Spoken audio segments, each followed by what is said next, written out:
guys, JV here, and welcome to my channel, Wasting Gas. Today we're doing a Triple Vet update. Triple Vet obviously being the team that I ran with during One Lap of America. I know, I'm sorry. I haven't been doing updates as often as I should have. I've had a ton going on in my professional life. I've had a ton going on in my personal life. We've been struggling and straining to get stuff ready and done for Triple Vet and fixed and whatnot. We've got a lot of big stuff coming up that I'm going to be bringing you guys along for here soon. And I'm actually on my way right now to drop off some parts. I took Triple Vet into Cooper's Corvettes to get the air conditioning replaced and the clutch replaced. Both of those things, you faithful followers will know, went out on me during One Lap of America. Yeah, I'm on the way down to drop off a part. I dropped off the car and some parts of the day, and I thought I had taken everything, and something else showed up in the mail yesterday, so I'm going to go drop that off as well. I went with a ZR1 clutch, so it's a twin disc. The C6 ZR1 clutch. I went with that and a K-Tech aluminum flywheel, specifically made for the ZR1 clutch. So all that's going together, so I'm saving a little bit of weight on the flywheel, but the clutch itself is much heavier, so going to be a little bit of a wash there. But it is going to be a big twin disc. Obviously, it's rated for the ZR1. It's rated at about, I think, 800 pound-feet of torque, which I will never be hitting 800 pound-feet of torque. That is not even in my goals at any point in time. I guess I shouldn't say never, but that's certainly not in the goals for the car. I have no need for that much power in that vehicle. Anyways, that's going in. Pretty excited about that. Still have no idea how I'm going to pay for it. I keep saying that I don't know how I'm going to pay for things, and it's true.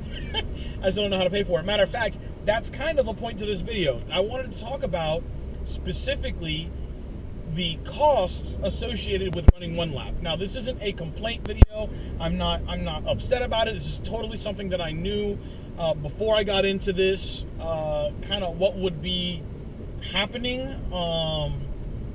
and about the ballpark that it was going to be. And I actually hit my ballpark almost on the nose until I completely forgot to factor in things breaking. Which I tell you what, rookie mistake. I don't know what the heck I was thinking. Honest to God, it never crossed my mind that something could break, like for real, on the car or during the trip or whatever. I mean, the reality is James made it through the trip with completely unscathed, with killer whale. So I don't know. But he was anticipating something happening, and it didn't. I honestly just never anticipated it. Call me stupid, I know, full-on moron, but yeah, I just didn't even think about it. So here's a quick rundown of some of the stuff. Again, it's not a complaint. I just want to kind of put out there, this is how much it costs me to run One Lap. And as I kind of go through this stuff, I'll say some of the things that may affect you if you ever decide to do something like One Lap. Because some of these costs don't always associate, or some of these costs may have already been, absorbed somewhere else. So anyways, I've got a list here of things. So off the bat, the entry fee, this is all public knowledge, is $3,000. So the $3,000 entry fee just to get into One Lap. This is something you can get sponsors to help you with.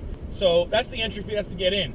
And when you think about everything that goes into One Lap, honestly, $3,000 is nothing. It's really the amount of work that Brock Yates puts into this, and the amount of work that the entire One Lap crew and all the things and the planning and the venues and just everything that goes into all these venues. Like, honestly, $3K is super cheap for what you're getting out of it.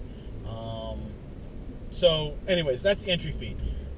Some little things that to consider. So I spent about $800 on hotels. Obviously, this is somewhere where you may be able to go up or down with. Obviously, every year is going to be a little bit different. The amount of stops, the amount of places, what the hotels are charging, what group rate. They were able to get us all on group rates. I went to all the hotels that Brock Yates and One Lap had worked deals with. I didn't do any extra research, so I maybe could have found some cheaper stuff, maybe could have found some more expensive stuff. There are plenty of other people that went other places. For example, one night I spent at home. When we came to Dominion here in Fredericksburg, Virginia, I just drove a little bit further and spent the night at home. So that was one night of hotel and whatnot that I didn't have to spend. So, yeah, hotels, again, that's kind of subjective. It's going to change every time. But, for example, I spent about $800. I feel like almost every single hotel was under $100 a night. There was maybe one or two that were just over, but then there were a couple that were like in the 80 some odd dollar a night range. So honestly, it kind of worked out. You also got to factor in a couple of nights at the Waterford in Indiana, both at the beginning and then at the end. So, there's definitely a little bit in there to play around with, kind of with the hotels. So anyways, that's hotels. Gas. I spent $825 in gas on the trip. Now, that is gas, that's basically transit gas. There were one or two tracks, I can't remember. I remember Sebring for sure, and I feel like maybe at Road Atlanta, or maybe one of the other ones that had the pump accessible. That allowed me to do race fuel there, really convenient. So I put some in, not a ton. There's probably another $50, $75 or so, maybe like another 100 or so in race fuel that I spent at the tracks, but it wasn't a ton. It wasn't exactly a big deal. But anyways, in gas, so I spent $825. Obviously, this is super subjective. I'm sure that some of the Miatas spent less. I'm sure that some of the Vipers spent more. I averaged, it was 20 to 25 miles a gallon throughout the transit legs of the trip. Then, tires. So this is something that, again, is going to completely differ depending on the car. I spent $1,500 on the tires that I bought. They were a set of Michelin Pilot Sports, Super Sports, whatever. Phenomenal tires. They lasted me the whole trip and then some. Again, your car very much may well differ. Alrighty. So I just came back I just got out of Cooper's, rather. And they have torn Triple Vet apart, and they are already in the midst of getting the clutch installed. They got the flywheel in, they've got some of the stuff, so everything's apart. I'll put some pictures in about here.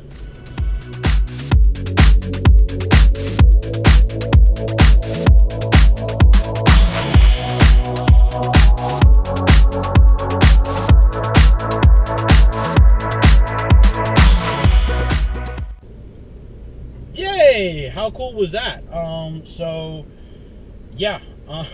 Cars in pieces. Rock on, man. They know what they're doing. They're good people. So I'm pretty excited about that.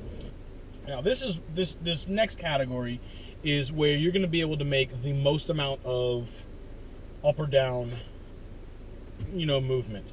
And that's in all the miscellaneous stuff that's required for one lap. This was tough for me. It was, sourcing stuff and finding and researching and trying to find and whatnot. And so what I mean by miscellaneous stuff needed for one lap, you need a full race suit, legitimate race suit. You need automotive racing helmet. So motorcycle helmets don't count. You can't use them. You have to have a real automotive one for racing. You have to have, I don't think you needed the boots and the gloves, but I got boots and gloves because, safety, right? There's no point in doing this, half-assed, basically. Like, I'm going out there, I'm going to be running hard. Like, let me just, on tracks that I don't know, in places that I don't know. So, like I said, safety first, basically, is what it comes down to. I got a full suit, I got a helmet, got boots, got gloves, did the whole thing. Yeah, so you need that. You needed a fire extinguisher. Now, this is one of those things where you needed a fire extinguisher per the rules, and they said they were going to be checking, and they said they were going to be whatever, and then they never did. So I bought a fire extinguisher and a fire extinguisher mount for inside the car.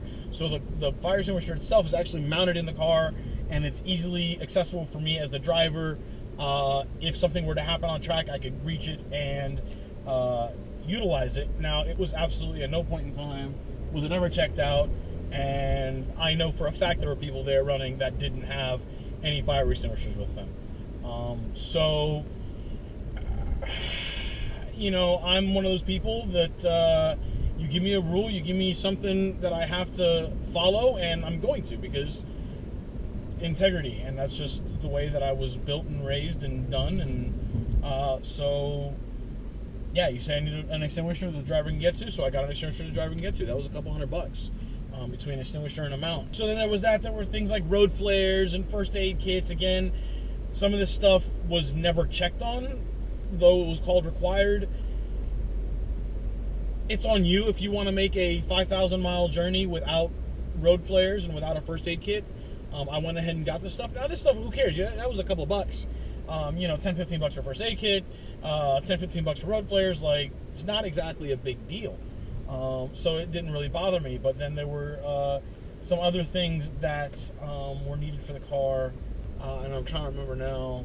Oh, like I needed brake pads, and I needed brake rotors, and I needed fluids and whatnot.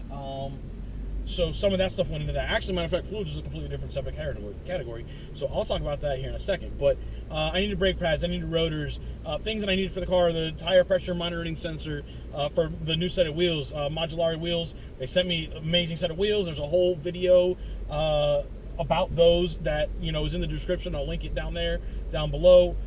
Those wheels were phenomenal. But I needed a new set of pressure sensors.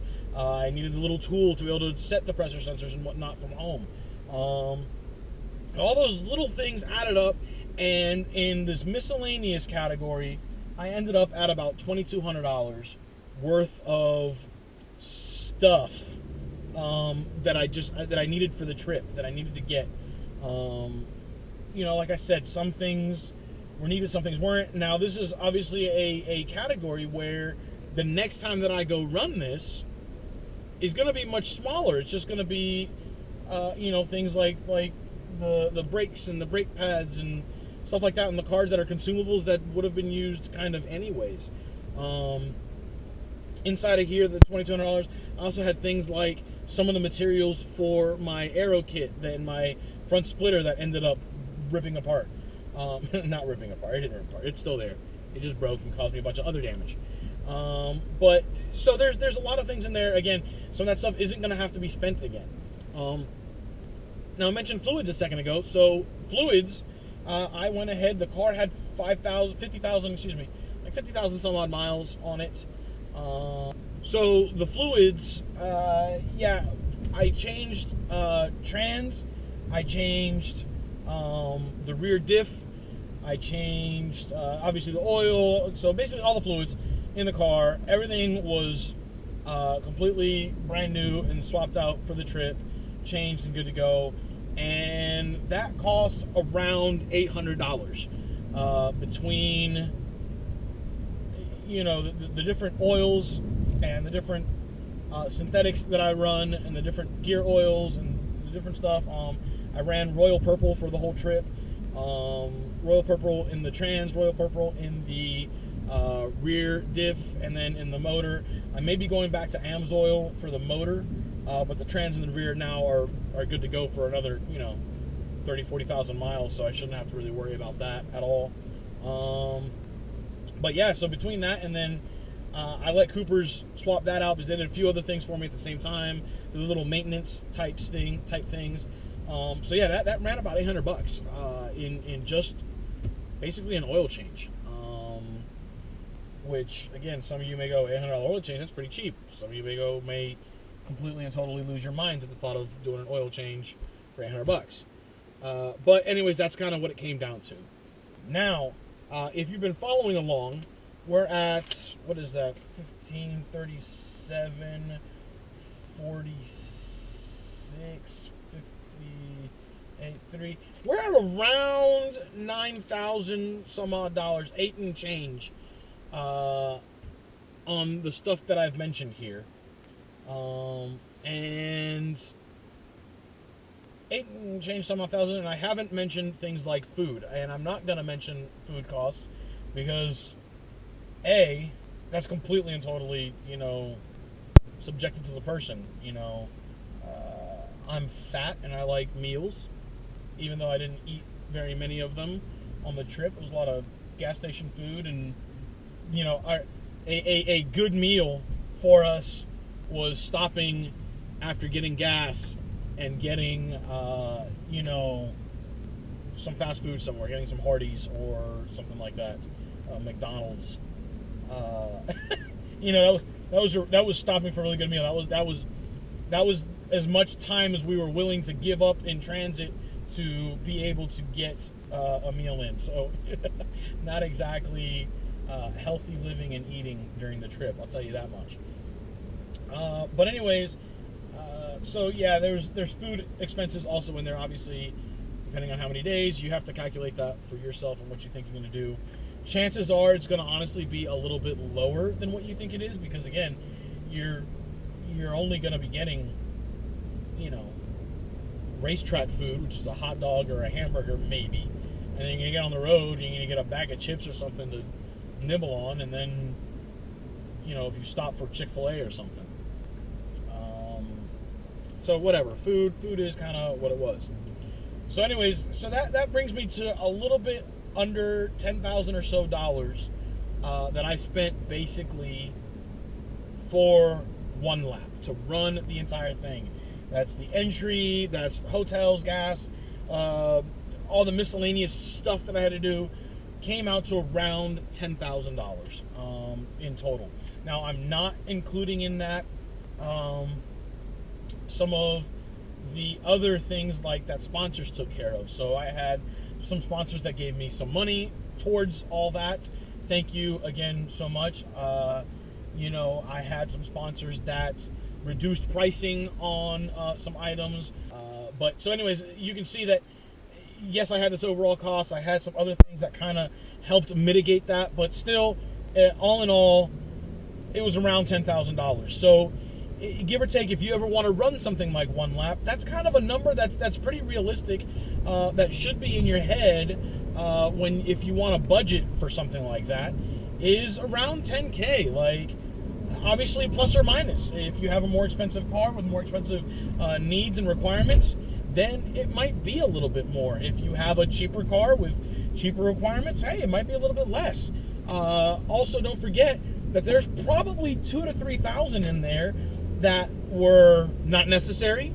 It was just things that I wanted to have, that I thought was a good idea to have. And there was $2,000 or $3,000, in that. There's also things that I won't have to buy again, at least not for several more years. Every year you have to buy tires. Every year you have to, buy certain things, but I won't have to buy a new fire extinguisher. I won't have to buy a new fire extinguisher mount. I won't have to buy a new helmet, a new suit for like 4 or 5 years.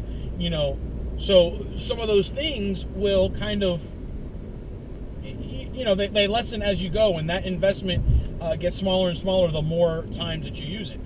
So now I have to run one lap more often. You hear that, honey? Sorry, I have to run it. So it helps minimize the investment. It's financial, really. So anyways, those things, again, they all factor in, so it won't be that much every year that I run it.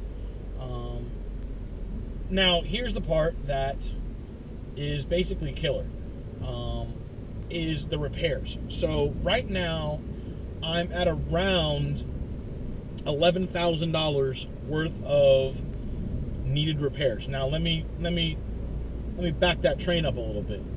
I said needed repairs.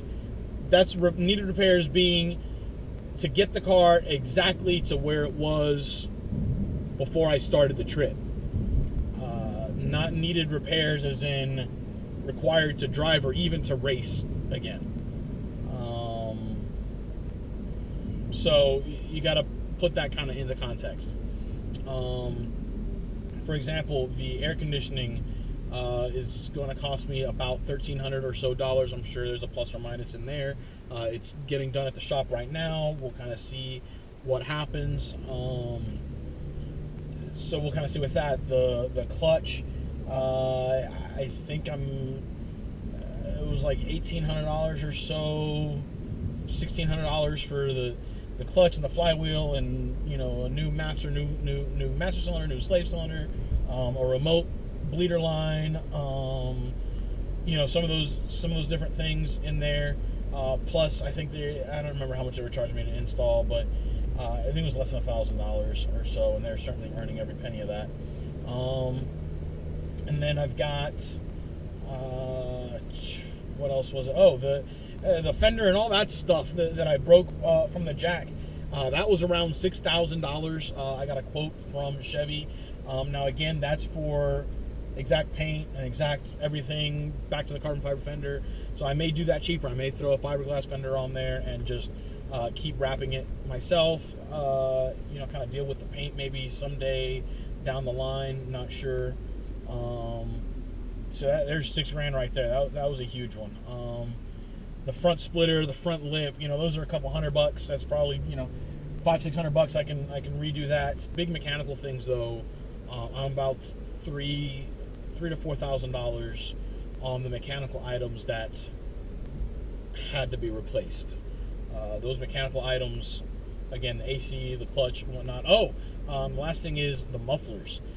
So the mufflers developed they had this like vibration and I don't know. Yeah, I don't know. It was this crazy vibration. It sucked, and it was little, and it's a known problem in the Z06s and ZR1 mufflers for the C6s. Something inside just kind of gets loose and vibrates, and it's a vibration. It is what it is.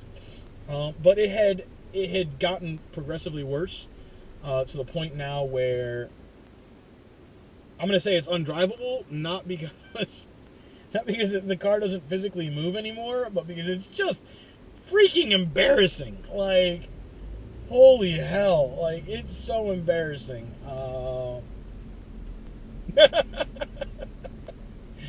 Yeah.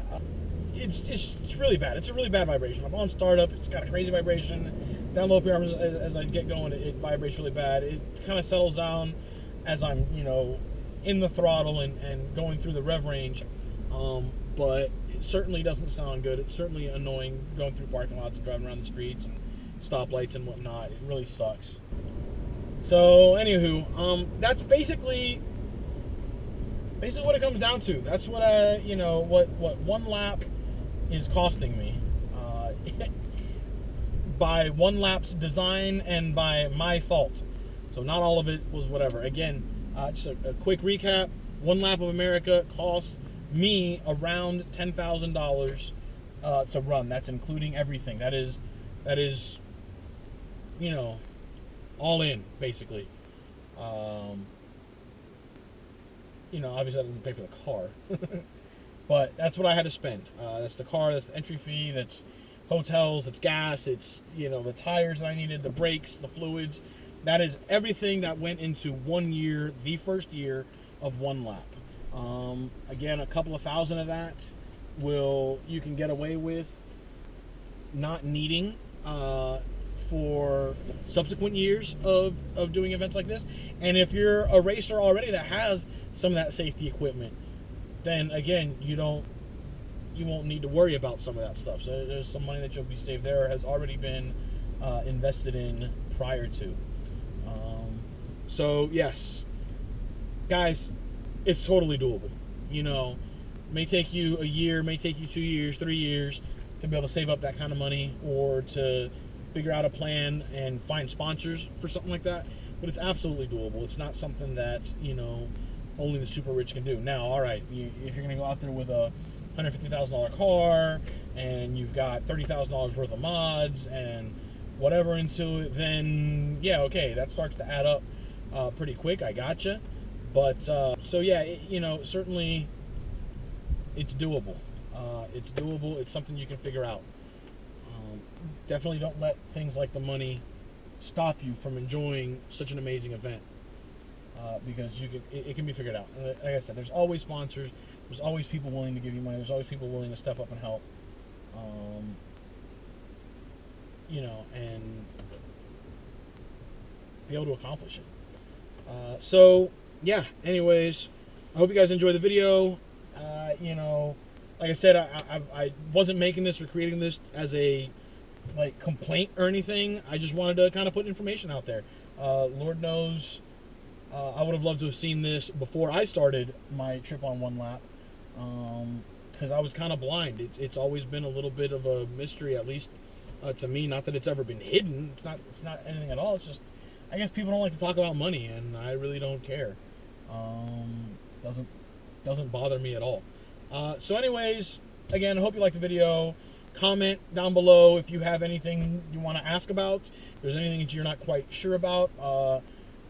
Make sure you go over to Triple Vet's page on Facebook. I have the links down below. Follow us there. We'll be doing, every time that I do anything with the car, motorsports wise, or military outreach or anything like that, I'm going to have it on the Triple Vet page. Make sure you follow my Facebook page, Wasting Gas. That's where I post that. I've made all these videos. If you're not subscribed on YouTube, but you should be subscribed on YouTube because you're awesome. Yay! So, anywho, yeah. Thanks for watching. Catch you guys later. Oakleys.